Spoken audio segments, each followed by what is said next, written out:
Alors, bonjour, bonjour, bonsoir. En fonction du moment où vous allez recevoir cette vidéo. Alors, à travers cette vidéo, je vais vous parler d'un contenu très important. J'ai eu du mal à pouvoir ouvrir les PDF. Je vais plutôt utiliser le document que vous avez ici. Voilà. Alors, si c'est pour vous la première fois de suivre ma chaîne, je vous prie de pouvoir vous abonner à cette chaîne English with Daniel où je vous donne des conseils et des astuces pour pouvoir apprendre rapidement et facilement l'anglais. Alors, à travers cette vidéo, je vais introduire une série de vidéos où je vous partagerai chaque fois un verbe en anglais et quelques exemples dans les deux langues, en français et puis en anglais. Alors, pour aujourd'hui, nous avons le verbe ABC. Le verbe ABC. Alors, ABC en anglais, vous allez dire to lower, to pull down, or to push down. Et puis, nous aurons to reduce. OK? Alors, dans les exemples, vous avez le premier exemple. Quand il ment, il abaisse les yeux. Quand il ment, il abaisse les yeux. Vous allez traduire par when he lies, he lowers his eyes. When he lies, he lowers his eyes. Très bel exemple. Vous avez le verbe to lie, ok? Euh, En anglais, mentir, on dit to lie. On écrit ça comme ça, to lie, ok? On dit he lies parce que c'est à la troisième personne du singulier. Et très attention, en anglais, à chaque fois que vous lisez, que vous voyez S à la fin, il faut toujours le prononcer. Le deuxième exemple, les soldats abaisseront les drapeaux. Okay? The soldiers will lower the flag. The soldiers will lower the flags. Okay? The flag, sorry. Ici, c'est le futur. Et to lower, à l'essence, le mot qui est plutôt utilisé ici, c'est to lower. Donc, abaisser les yeux, c'est to lower.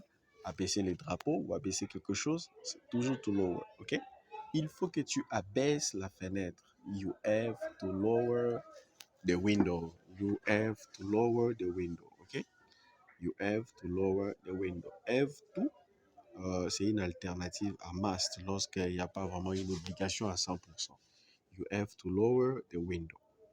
Le troisième exemple, a-t-on abaissé l'âge de la retraite? A-t-on abaissé l'âge de la retraite? Have they lowered the retirement age? Have they lowered the retirement age? OK? L'âge de la retraite, c'est retirement age.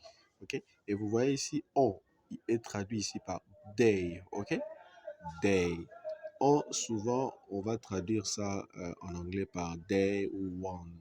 One. OK? They ou one. OK? On dit one says. On dit they say. OK? Alors, a-t-on abaissé l'âge de la retraite? Have they lowered the retirement age? Ces stores s'abaissent-ils? Okay. Does this shirt go down? Okay. Does this shirt go down?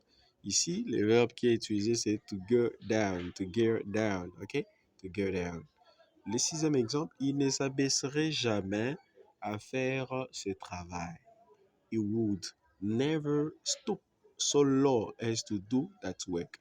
OK? He would never, OK? He would, je ne prononce pas les L. He would never stop so low as to do that work. OK? Il ne s'abaisserait jamais à faire ce travail. C'est plutôt